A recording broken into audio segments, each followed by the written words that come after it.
The Apache brought his 7 wives to the ranch. The farmer whispered, "No man should carry this alone." The dust cloud on the horizon. The morning sun cast long shadows across the weathered fence posts of the Broken Arrow Ranch. When Samuel Morrison first spotted the dust cloud rising from the eastern trail, he set down his coffee cup on the porch railing and squinted against the glare, watching as the distant figures slowly materialized from the heat shimmer. What he saw made him rub his eyes and look again. A lone Apache warrior rode at the front, his weathered face stoic beneath a red bandana. Behind him, in a careful procession, rode the 7 women, his wives. Samuel realized with a start. Each woman carried herself with dignity despite the obvious exhaustion that marked their journey. Children of various ages clung to their mothers or rode small ponies alongside the group, their dark eyes wide with uncertainty. Samuel had been running the Broken Arrow for 15 years. Ever since his father passed and left him the sprawling cattle ranch in the heart of Arizona territory, had seen his share of travelers, drifters, and even hostile war parties, but nothing quite like this.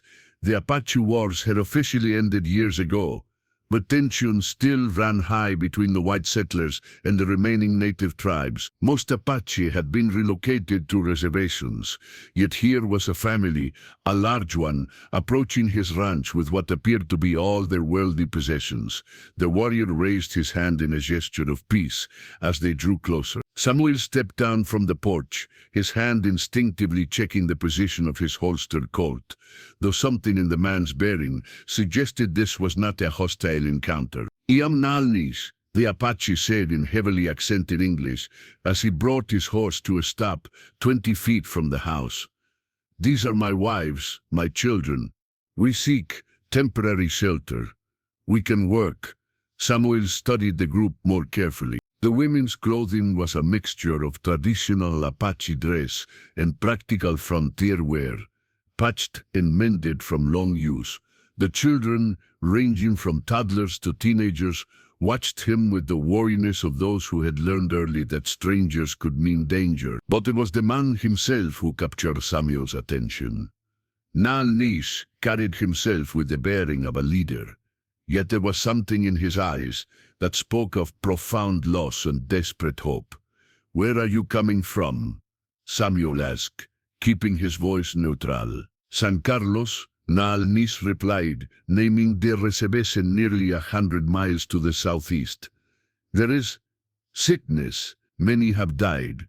The agent, he says we must stay, but my youngest wife, she is with child and needs clean air, good water. The others, they follow because I am their husband, their protector." Samuel's gaze moved to the women. One, noticeably younger than the others, and visibly pregnant, swayed slightly in her saddle.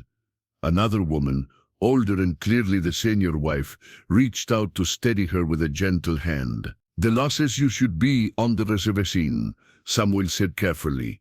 "The law says many things," Nal Nish replied, "but a man must protect his family. I do not ask for charity. We work for food, for shelter. When the baby comes, when she is strong, we return." The pregnant woman chose that moment to slide from her horse, her legs giving way as she touched the ground. The other wives immediately surrounded her, their voices a soft murmur of concern in their native tongue. Samuel saw the fear that flashed across Nal Nish's face before the Apache mask of stoicism returned. "How long has she been like this?" Samuel asked, stepping closer. 3 days, the eldest wife answered in broken English. "She needs rest, needs medicine." Samuel Morrison had been raised by a father who believed in the golden rule, and a mother who never turned away anyone in need.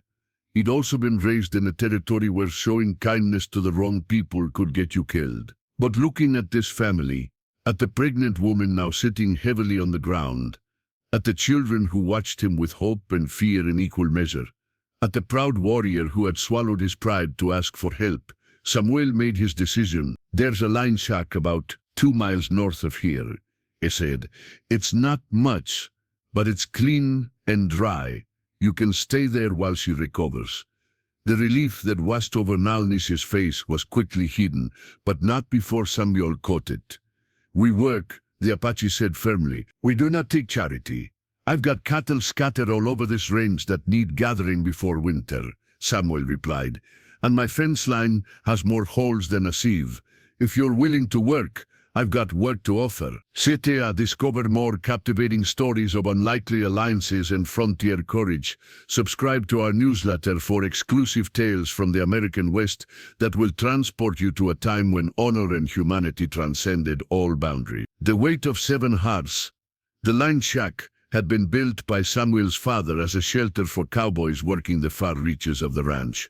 It was a simple structure, one large room with a stone fireplace, a smaller adjoining room that could serve as a bedroom, and a lean-to addition that provided storage and shelter for horses. Samuel had spent the better part of the afternoon helping the Apache family settle in, bringing supplies from the main house and ensuring they had everything they needed. As evening approached, he found himself sitting by the fireplace with Nalnis while the wives prepared a simple meal from the provisions Samuel had provided. The children had overcome their initial shyness and were playing quietly in the corner, their laughter a welcome sound in the small cabin. 7 wives, Samuel said, not as a question but as an observation. That's a heavy responsibility. Nalnis nodded slowly, his dark eyes reflecting the firelight. In the old days, before the white man's law, it was different. A warrior with many wives showed his strength, his ability to provide. Now, he has stewarded toward his family. Now it is a burden that grows heavier each day. How did you come to have so many?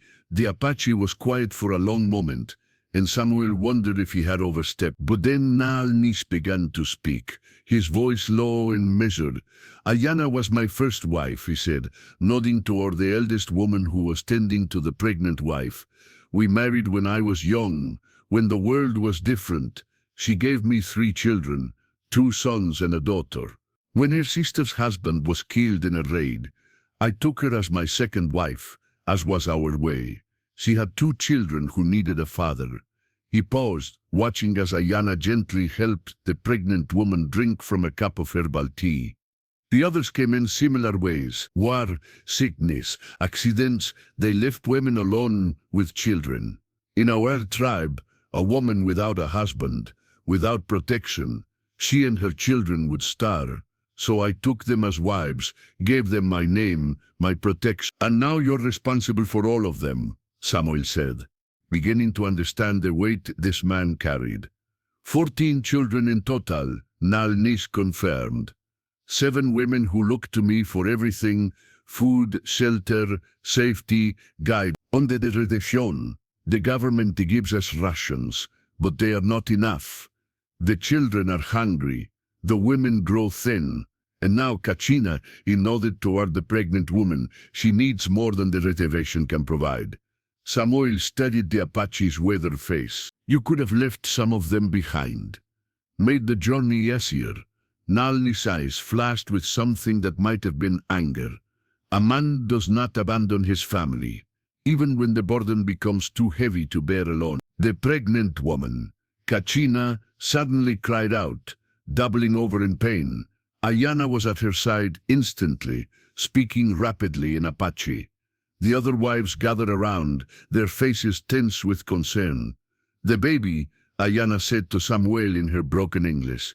"It comes too early." Samuel felt his stomach clench. He'd helped with difficult births among his cattle, but a human birth, especially a complicated one, was beyond his experience.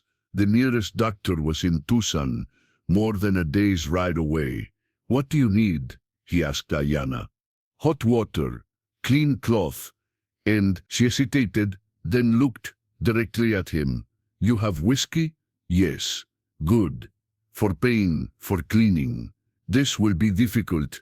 As Samuel hurried to gather the requested supplies, he could hear Nalnis speaking quietly to his wives in their native language. The man's voice was calm, reassuring, but Samuel could see the tension in his shoulders, the way his hands clenched and unclenched at his sides.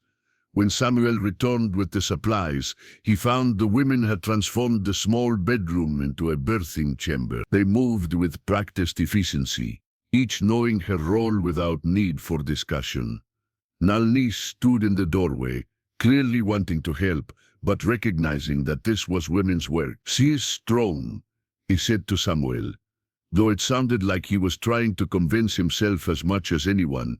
"She has borne 2 children before, but they—" He didn't finish the sentence, but Samuel understood. The children hadn't survived. The night stretched on endlessly. Samuel found himself pacing the main room with Nalnis, both men helpless in the face of the drama unfolding in the next room. The other children had been bedded down in the lean-to, though the older ones clearly understood the gravity of the situation. In the old days, Nalnis had been one of Kachina's quieter moments. We had medicine women, healers who knew the old ways, but many of them died in the wars or from the white man's diseases. Ayana knows some of the traditional remedies.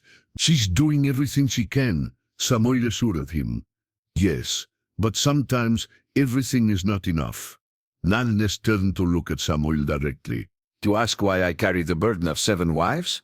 Tonight, you see why. Because when one suffers, we all suffer. When one is in danger, we all feel the fear. But also, when one needs help, there are many hands to provide it. As if summoned by his words, one of the other wives emerged from the bedroom and spoke quickly to Nalnis in Apache. His face went pale. "The baby is turned wrong," it translated for Samuel. "Ayana says she needs help from someone with strong hands, someone who is not afraid." Samuel felt his mouth go dry. "I'm not a doctor. I don't know anything about—" "Please," Nalnis said simply. "She asks for you." When the strangers become family, Samuel's hands shook as he washed them in the basin of hot water Ayana had prepared. He delivered calves, foals, and even helped a neighbor's wife once, when the doctor couldn't make it through a blizzard, but this felt different. The responsibility was overwhelming. Kachina lay on the narrow bed, her face pale and slick with sweat. She was conscious but clearly exhausted from hours of labor. Ayana knelt beside her, speaking in soothing tones while the other wives maintained a circle of support around the bed. "The baby's shoulder is caught," Ayana explained to Samuel in her careful English. "I cannot turn it alone. You must help me guide it." What followed was the longest hour of Samuel's life. Working under Ayana's direction, he helped manipulate the baby into the proper position, while Kachina bore it down with each contraction. The other wives chanted softly in Apache, their voices creating a rhythm that seemed to give Kachina strength. When the baby finally emerged, a small but healthy-looking boy, the relief in the room was palpable.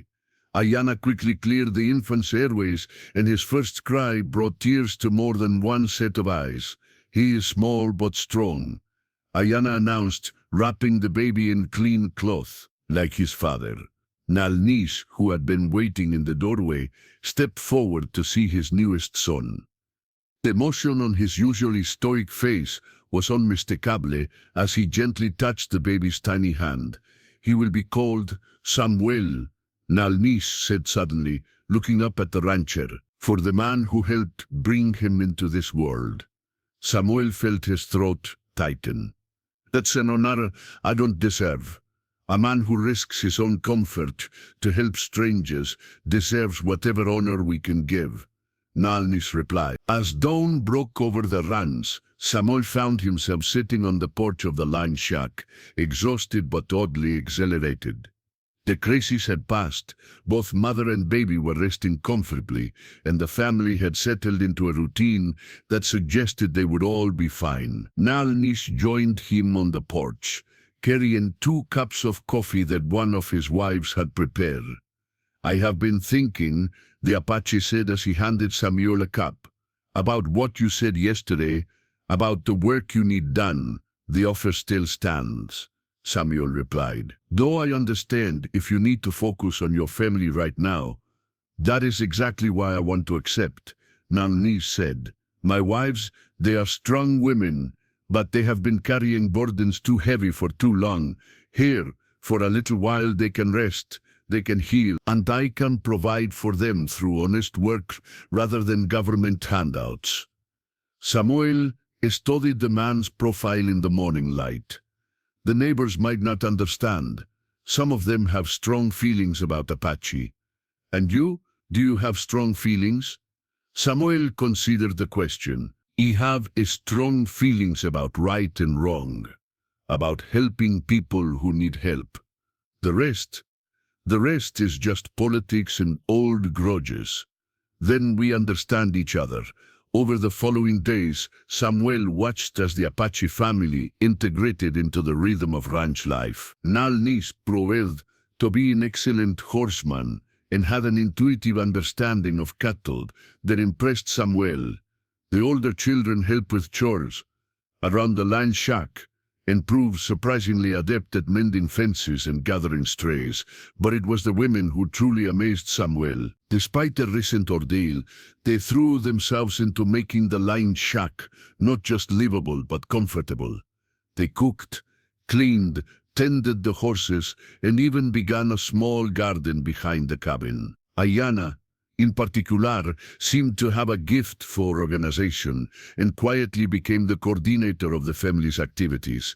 She was a chief's daughter, Nal Nish explained, when Samuel commented on Ayana's natural leadership. Before the wars, before the reservations, she would have been a powerful woman in her own right.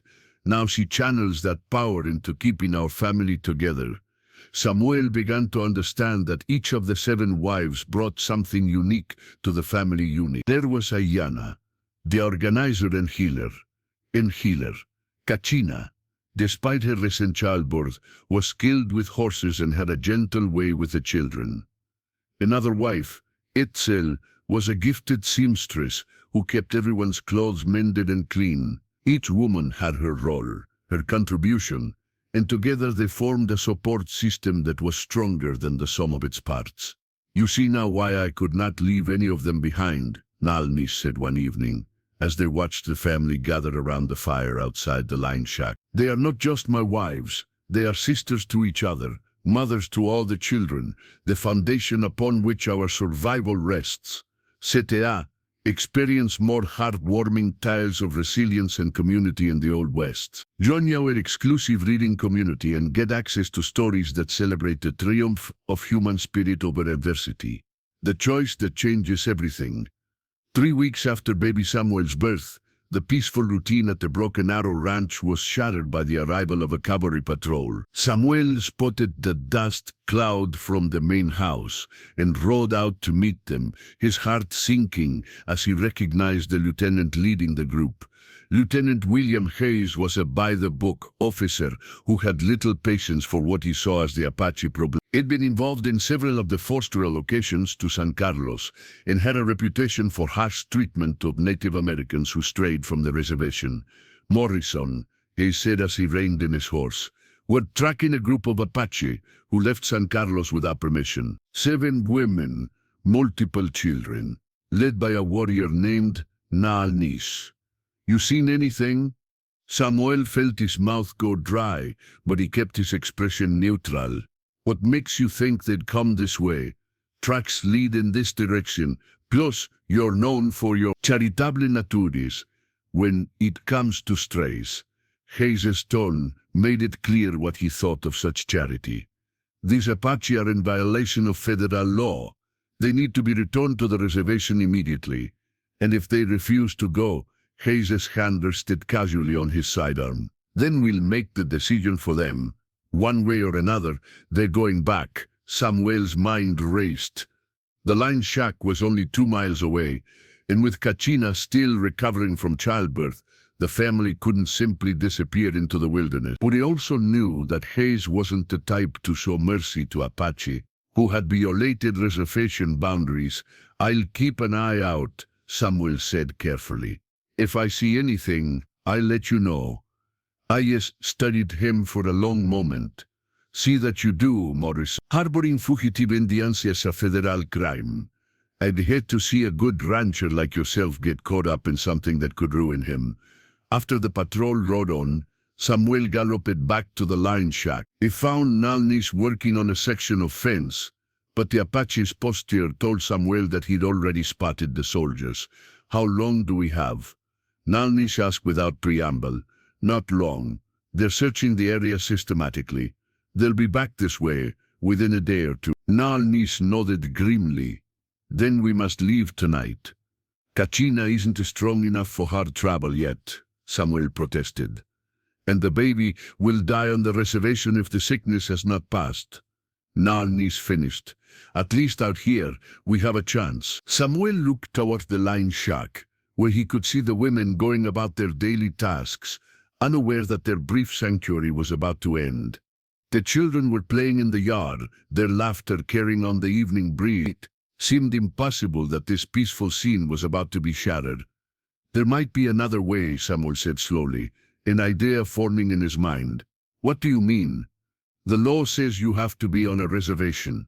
It doesn't specify which reservation. There's a small Navajo reservation about 50 miles north of here. The agent there, Tom Begay, is a good man. He might be willing to take you in, at least temporarily." Nalnis considered this. "And how would we get there without being caught?" Samuel took a deep breath, knowing that what he was about to propose would change everything. "I know these mountains better than any cavalry patrol. There are old mining trails, hidden canyons. I could guide you. You would risk your ranch, your freedom, for us." The question hung in the air. Between them, Samuel thought about his comfortable life, his successful ranch, his standing in the community. Then he thought about baby Samuel, about Kachina's grateful smile, about the way the children had begun to trust him. "A man shouldn't have to carry a burden like this alone," Samuel said, echoing the words that had been haunting him since the family's arrival. "Maybe it's time someone helped share the load." That night, as the family prepared for their dangerous journey, Samuel found himself amazed by their resilience. The women packed their few belongings with quiet efficiency, while Nalnis and the older boys prepared the horses. There was no panic, no despair, just a calm determination of people who had faced adversity soaring before and survived. Ayana approached Samuel as he checked his saddlebags, one final time. "You do not have to do this," she said in her careful English. "We are grateful for what you have already done." "No, I don't have to," Samuel replied, "but sometimes a man has to choose between what's safe and what's right. I'd rather live with the consequences of doing right than spend the rest of my life wondering what would have happened if I'd been brave enough to try." The journey through the mountains was harrowing. Samuel led them along forgotten trails and through narrow canyons, always listening for the sound of pursuing hoofbeats. Kachina, despite her weakness, never complained, and baby Samuel seemed to sense the need for quiet, rarely crying even when the trail became rough. On the second day, they encountered a cavalry patrol. Samuel's heart stopped as he saw the soldiers in the distance, but they were following the main trail, while Samuel's group was hidden in a narrow canyon. They waited in tense silence until the patrol passed, then continued their careful progress northward. When they finally reached the Navajo reservation, Samuel was amazed by the reception they received. Tom Begay, the Indian agent, listened to their story with sympathy and immediately offered them sanctuary. "The Navajo and Apache have not always been friends," Begay explained, "but we understand what it means to be hunted, to have our families threatened. You are welcome here." As Samuel prepared to return to his ranch, Nalnis pulled him aside. "I cannot repay what you have done," the Apache said, "but I want you to know you will always have family among my people. If you ever need anything, anything at all, you have only to ask." Samuel looked at the man who had become his friend, at the 7 women who had shown him the true meaning of strength, at the children who had taught him that family was about more than blood. "I think I'm the one who should be grateful," Samuel said. "You taught me that no man should carry his burdens alone, and that sometimes the family you choose is just as important as the one you're born into." As Samuel rode back toward the Broken Arrow Ranch, he carried with him the knowledge that he had helped preserve something precious, not just a family, but a way of life that valued loyalty, sacrifice, and the unbreakable bonds that form when people choose to stand together against an uncertain world. The Apache brought his 7 wives to the ranch, seeking temporary shelter. In the end, they had given Samuel something far more valuable, a new understanding of what it truly meant to be a family, and the courage to risk everything for what was right. Years later, when Samuel would tell this story to his own children, he would always end with the same words: sometimes the greatest adventures begin when a stranger asks for help, and you find the courage to say yes. This story explores themes of family, sacrifice, and the bonds that transcend cultural boundaries. In the harsh landscape of the American frontier, survival often depended on the willingness of strangers to become family, and the courage to stand up for what was right, regardless of the personal cost.